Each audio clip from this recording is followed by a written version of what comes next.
जय हिंद दोस्तों, मैं हूं काजिम सर और आज हम लोग सीखने वाले हैं संख्या पद्धति मतलब नंबर सिस्टम।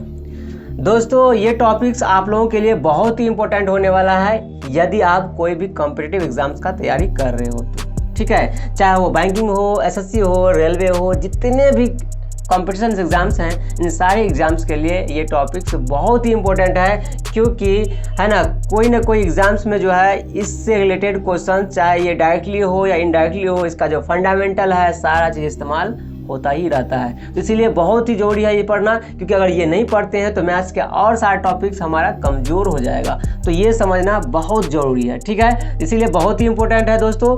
अगर आप वीडियो पे नए हैं तो मेरे चैनल को सब्सक्राइब करें, ठीक है, वीडियो को लाइक करें और कमेंट करें, ठीक है। दोस्तों नंबर सिस्टम में हम लोग सबसे पहले देखेंगे कि संख्या का बंटवारा कैसे किया गया है, ठीक है। तो संख्या को अगर देखा जाए तो दो भाग में रखा गया है। जितने भी संख्याएं हैं सारे संख्या को दो भाग में रखा गया है। पहला वास्तविक संख्या जिसको हम लोग रियल नंबर बोलते हैं, और दूसरा अवास्तविक संख्या जिसको हम लोग इमेजिनरी नंबर बोलते हैं। समझ आ रहा है, ठीक है। तो अगर हम बात करेंगे वास्तविक संख्या के बारे में तो दोस्तों इसको हम लोग को ध्यान में रखना है। आप लोगों को तो लगता होगा कि सर ये तो पढ़ा हुआ है, पीछे छठे क्लास में, पाँचवें चौथे में पढ़ लिए वास्तविक संख्या। दोस्तों ध्यान में रखना है, वहाँ पे हम लोगों का माइंड सेटअप कुछ और था, हम लोगों को उसी लेवल का दिया गया था। लेकिन अब हम लोग बड़े हो गए हैं, अब हम लोग कुछ कंपटीशन का तैयारी कर रहे हैं, तो उसके लिए लेवल भी कुछ होना चाहिए, है कि नहीं। तो अब हम लोग उन सारे चीज़ों के बारे में जानेंगे, कुछ अलग धलग देखेंगे। जो हम लोग बचपन में पढ़े थे वो तो जानेंगे ही, लेकिन उससे कुछ अलग धलग यहाँ पर काम करना होगा, ठीक है। तो इसीलिए हम लोग को ये नहीं समझे कि हाँ हम पढ़े हैं, लेकिन अभी हम लोग को इससे कुछ अलग समझने को मिलेगा। बहुत सारा चीज़ें अलग अलग फैक्ट्स देखने को मिलेंगे, बहुत सारे ट्रिक्स टेक्निक देखने को मिलेंगे, ठीक है। तो इसीलिए बहुत ही इंपॉर्टेंट है, ठीक है। तो वास्तविक संख्या को अगर देखा जाए, क्या किसको कहते हैं वास्तविक संख्या, अगर इसको समझना हो तो हम लोग अच्छा सबसे सिंपल से समझेंगे।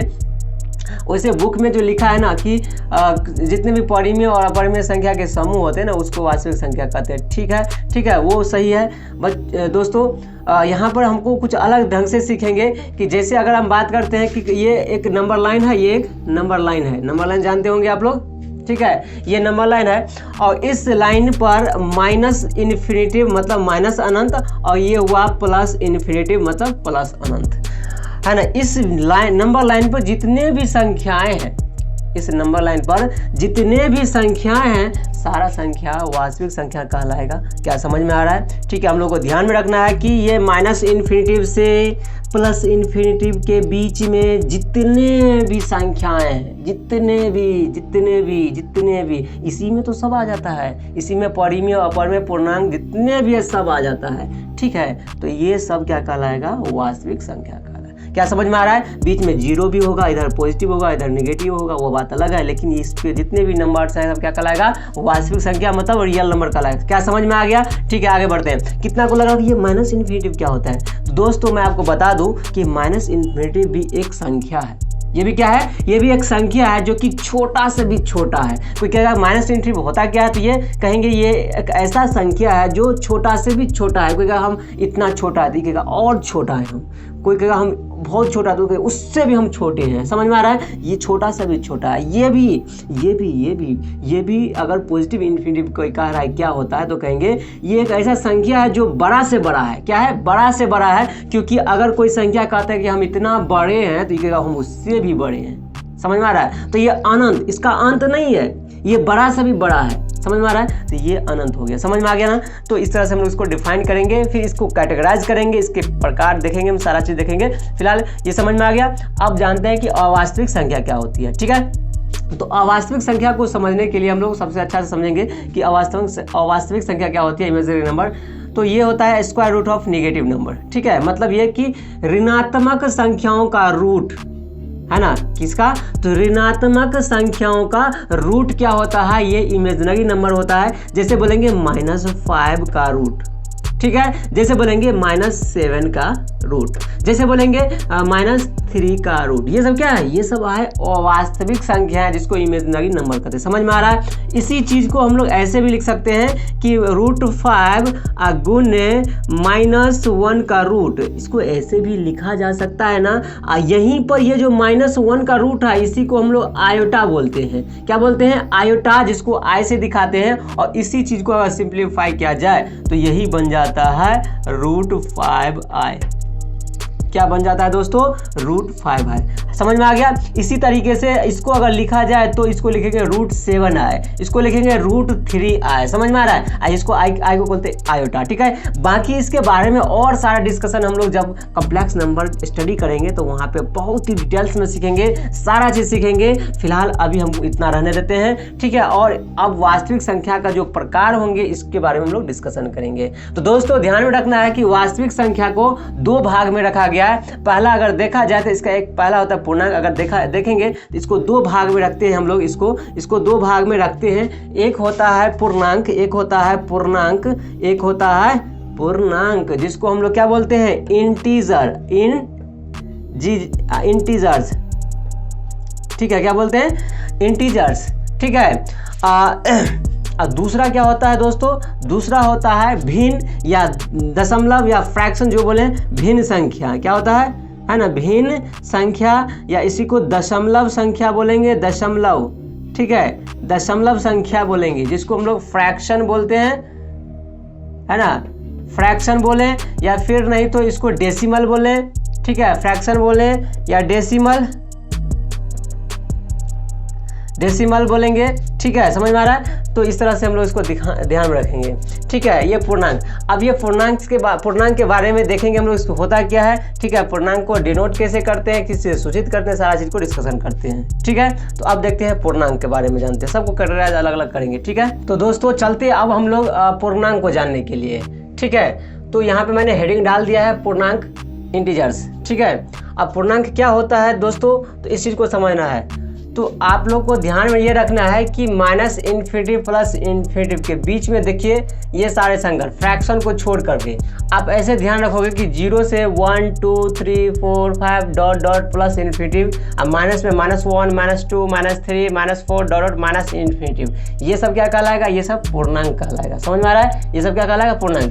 बीच वाले ने 0 1 के बीच है उसको नहीं लेना है, 1 2 के बीच में उसको नहीं लेना है। जैसे माइनस में बीच में बहुत सारा संख्या होंगे, अनंत संख्या होंगे, वो नहीं लेना है। समझ में आ रहा है, वो नहीं लेना है हमको। 1 0 1 2 3 4 इसी तरह से हमको जो अनंत तक होगा वो, अब माइनस में -1 -2 -3 -4 डॉट माइनस अनंत तक हुआ वो, इन सारी चीज को लेंगे तो ये क्या होगा, ये पूर्णांक कहलाएगा। समझ में आ रहा है। तो यहाँ पे हम लोग यहाँ पर लिख लिए। और ध्यान में रखना है कि पूर्णांक संख्या को हम लोग क्या आई या जेड से दिखाते हैं। पूर्णांक संख्या को यहाँ पे ध्यान रखेंगे, पूर्णांक संख्या को आई या जेड से क्या करते हैं, दिखाते हैं, सूचित करते हैं। समझ में याद रहेगा, है ना। पूर्णांक संख्या को किससे दिखाते हैं, आई या जेड से दिखाते हैं।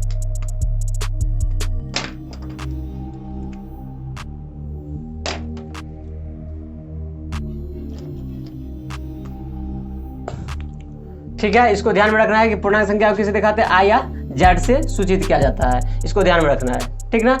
अब जो है पूर्णांक संख्या को अगर बांटा जाए तो इसी के अंदर में बहुत सारी चीज़ पढ़ना हम लोग को। जैसे अगर देखेंगे पूर्णांक संख्या में तो ये -1 -2 -3 से माइनस अनंत तक ये ऋणात्मक पूर्णांक क्या कहलाएगा, ऋणात्मक पूर्णांक, जिसको नेगेटिव इंटीजर, है ना, नेगेटिव इंटीजर, ठीक है। क्या कहलाएगा, नेगेटिव इंटीजर्स। इसको ये क्या कहलाएगा, पॉजिटिव इंटीजर्स, ठीक है। ये क्या कहलाएगा, पॉजिटिव इंटीजर। समझ में आ रहा है, मतलब -1 -2 -3 डॉट डॉट माइनस ∞ तक ये नेगेटिव इंटीजर कहलाएगा, मतलब ऋणात्मक पूर्णांक कहलाएगा। और 1 2 3 4 5 डॉट डॉट अनंत तक ये क्या कहलाएगा, धनात्मक पूर्णांक कहलाएगा। इसी को, ये जो धनात्मक पूर्णांक है इसी को हम लोग प्राकृत संख्या भी कहते हैं, है ना। इसी को हम लोग प्राकृत संख्या भी कहते हैं, जिसको, है ना, 1 2 3 गिनती के संख्या को प्राकृतिक संख्या कहते हैं। याद रहेगा, तो सब सारा चीज ध्यान में रखना है ना। सबको अलग अलग कैटेगराइज हम लोग उतना नहीं करेंगे, शॉर्टकट में ध्यान में रखेंगे। दोस्तों यहाँ पे एक चीज ध्यान में रखना है कि यहाँ पे 0 है, ये तो अलग हो गया ना, ये तो बेचारा अलग हो गया, ये अलग हो गया ना। तो 0 को रखेंगे किस में, है ना, ये भी अलग, ये जाएगा कहाँ पर। तो दोस्तों यहाँ पे ध्यान रखना है कि ये न्यूट्रल है, क्या है ये एक न्यूट्रल है। जीरो को वैसे नॉन नेगेटिव नंबर बोलते हैं, इसको पॉजिटिव के ही तरह ट्रीट किया जाता है, लेकिन ये न तो धनात्मक में है न ही ऋणात्मक पूर्णांक में है, ठीक है, न ही धनात्मक पूर्णांक में होगा न ही ऋणात्मक पूर्णांक में होगा। ये एक नॉन नेगेटिव की तरह रखा जाता है जो कि न्यूट्रल माना जाता है, इसको समझ में आ रहा है, ठीक है। तो आगे आप देखते हैं कि जैसे हम लोग प्राकृत संख्या क्या होती है, तो हम लोग को अगर बोला जाए यहाँ पर तो प्राकृत संख्या देखिए 1 2 3 4 5 ये अनंत तक ये प्राकृत संख्या भी कहलाएंगे, है ना। मतलब धनात्मक पूर्णांक को ही हम लोग क्या कहेंगे, प्राकृत संख्या, क्या कहेंगे, प्राकृतिक संख्या, समझ में आ रहा है। इसे ही प्राकृत संख्या कहेंगे, जिसको नेचुरल नंबर कहते हैं, और इसे n से सूचित करेंगे, किसे, n से सूचित करेंगे, प्राकृत संख्या को n से सूचित करेंगे।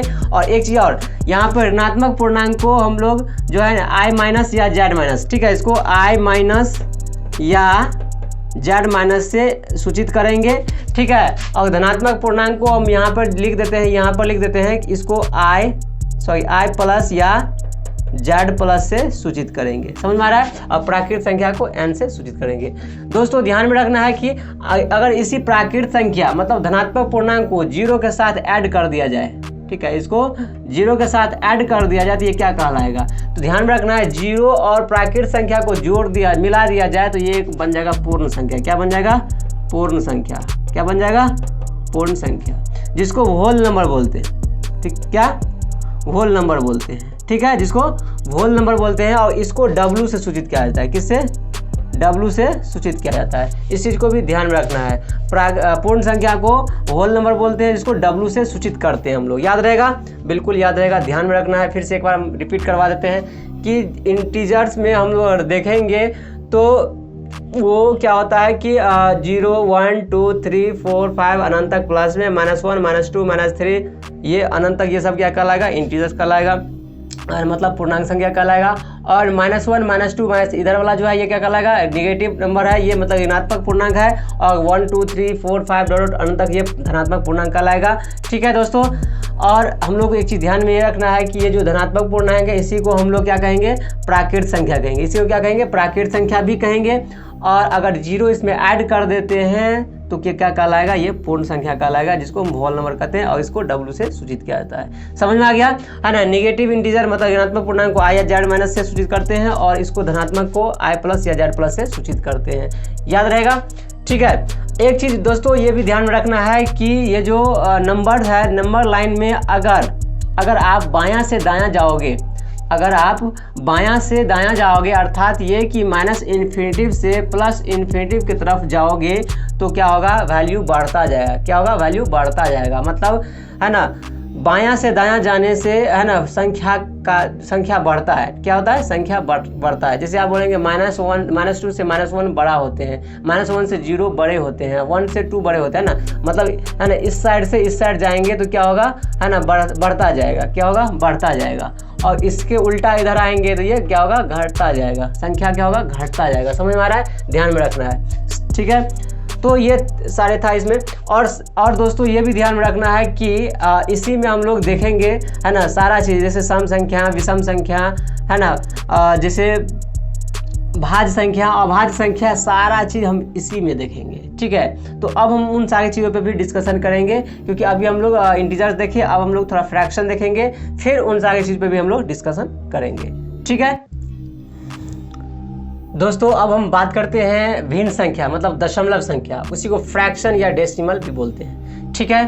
तो पीछे हम लोग इंटीजर्स देख लिए, और हम लोग जानते हैं कि इन दो इंटीजर्स के बीच में बहुत सारे फ्रैक्शन होते हैं, बहुत सारे दशमलव वाले संख्या होते हैं, है ना। जैसे हम लोग नंबर लाइन पे देखे थे ना, हम लोग नंबर लाइन पे देखे थे जहाँ पे ऐसे कि बीच में 0 था, 1 है ना, 1 2 है ना, 3 डॉट ये प्लस इन्फिनिटिव गया था, है ना, -1 यहाँ पे -2 इधर डॉट माइनस इन्फिनिटिव तक गया था, ठीक है। ऐसा देखे हम लोग इंटीजर्स में। लेकिन दोस्तों ध्यान रखना है कि 0 1 के बीच में बहुत सारे संख्या होंगे, है ना, 1 2 के बीच में बहुत सारे संख्या होंगे, इसके बीच में बहुत सारे संख्या होंगे, ये सब इसके बीच में भी, इसके बीच सब के बीच में दोस्तों, ठीक है। ये सब क्या कहलाएगा, ये सब भिन्न संख्या कहलाएगा, यही सब फ्रैक्शन है। तो इसको हम लोग चर्चा करते हैं, ठीक है। तो इसको हम मिटाते हैं, ठीक है, समझाने के लिए।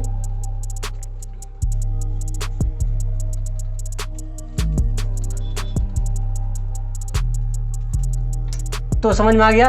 तो हम लोग समझ गए फ्रैक्शन क्या होता है। अगर एग्जांपल भी देखेगा तो इसे लिख सकते हैं 0.25 है ना, या है ना 0.123 समथिंग इस तरह से, है ना। कुछ भी एग्जांपल के लिए क्या है, ये सब भिन्न संख्या है, दशमलव संख्या है, ये सब समझ में आ गया, डेसिमल संख्या है, समझ में आ गया। तो अब बात करेंगे भिन्न संख्या कितने प्रकार के होते हैं। तो दोस्तों ध्यान में रखना है कि भिन्न संख्या दो तरह के होंगे, है ना। एक हो सकते हैं शांत और एक हो सकता है अशांत, ठीक है। शांत जिसको टर्मिनेटिंग बोलते हैं और अशांत जिसको नॉन टर्मिनेटिंग संख्या बोलते हैं, ठीक है, याद रहेगा। तो शांत क्या होता है, शांत दशमलव किसको कहेंगे, तो जैसे अगर हम बोलते हैं जैसे 1/2 बोलेंगे तो ये एक शांत दशमलव है, ठीक है, क्योंकि इसमें क्या होगा कि पूरी कट जाएगा, है ना। इसको देखा जाए तो आप 1/2 से डिवाइड कीजिएगा तो क्या होगा, ये 0.5 हो जाएगा, है कि नहीं, कट जाएगा। उसी तरीके से अगर बोलते हैं 2/5 तो ये भी क्या होगा, पूरी कट जाएगा, क्या कट पूरी, तो ये शांत है, ये सब क्या है, शांत है।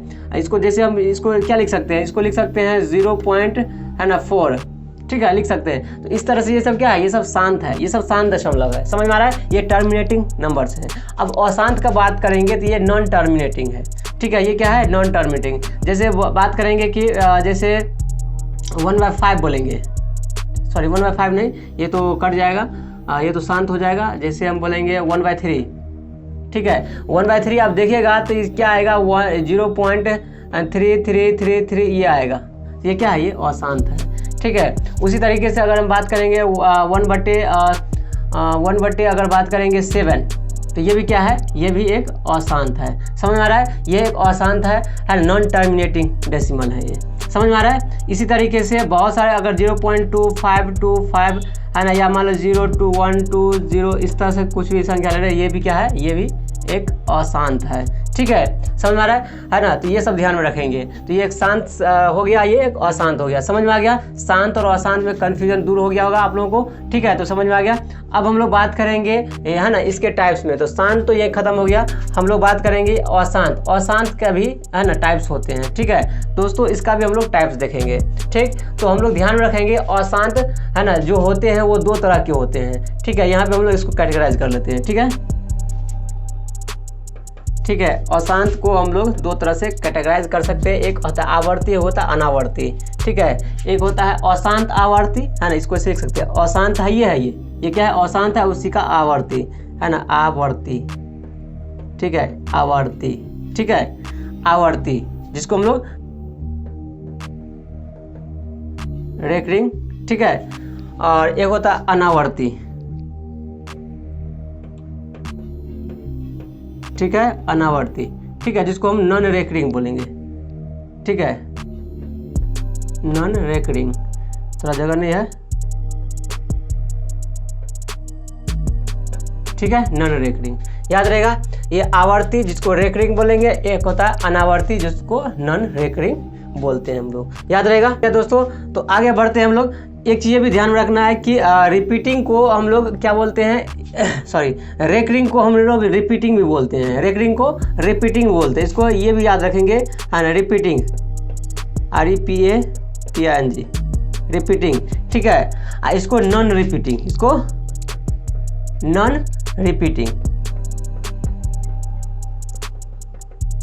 याद रखेंगे हम लोग, ठीक है। आवर्ती को रेकरिंग या रिपीटिंग, ठीक है, आवर्ती को रेकरिंग रिपीटिंग, यहाँ पे अनावर्ती मतलब नॉन रेकरिंग या नॉन रिपीटिंग, समझ में आ रहा है। अगर मिक्स करके बोलना होगा तो ऐसे बोलेंगे नॉन टर्मिनेटिंग, है ना, रेकरिंग, नॉन टर्मिनेटिंग रिपीटिंग, ऐसे बोल सकते हैं, ठीक है, या non terminating non recurring, non terminating non repeating, समझ में आ रहा है, ठीक है। इस तरह से हम लोग बोल सकते हैं। अगर बात करेंगे इसमें जैसे एग्जांपल्स का बात करेंगे तो रेकरिंग में दोस्तों यहाँ पे आवर्ती का मतलब लगातार, है ना, रेकरिंग उसी को बोलते हैं। जैसे बोलते हैं कि 0.3 पर अगर रिंग डाल दिए तो क्या होगा, ये 0.33333 रिपीट करेगा, ये हो गया रिपीटिंग। दोस्तों इसको ध्यान रखना है, 0.3 पर अगर रिंग डालें या फिर इसे डॉट डालें, ये सेम चीज़ होता है, ठीक है, रिंग डालें या डॉट डालें। यहाँ पे थोड़ा जगह नहीं है, दिख नहीं रहा होगा तो हम थोड़ा यहाँ पे लिख देते हैं, ठीक है, यहाँ पर। तो 0.3 को हम लोग ऐसे रिंग डालें हैं या फिर नहीं तो यहाँ पर डॉट डालें, क्या होता है, दोनों सेम होता है, ठीक है, दोनों का ही मतलब हो गया 0.33333 ये डॉट रिपीट करना, समझ में आ गया, ठीक है। तो ये हो गया रेकरिंग, समझ में आया।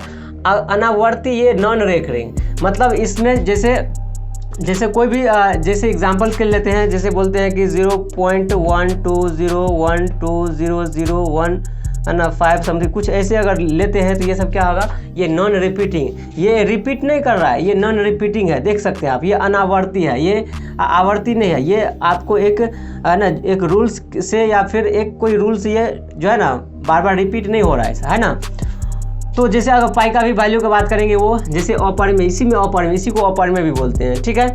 तो इस तरह से ध्यान रखेंगे, थोड़ा जगह नहीं है यहाँ पे, हम आप लोगों को समझाते हैं थोड़ा कि अगर देखेंगे तो जैसे और भी संख्या लेते हैं, जैसे 0.1011011110, ये अपरिमेय है ना, ये भी क्या कहलाएगा, अनावर्ती ही कहलाएगा, नॉन रेकरिंग ही कहलाएगा। जैसे √2 का जो वैल्यू लाएंगे हम लोग, है ना, तो वो भी क्या कहलाएगा, वो नॉन रेकरिंग ही कहलाएगा, ठीक है, याद रहेगा, ठीक है।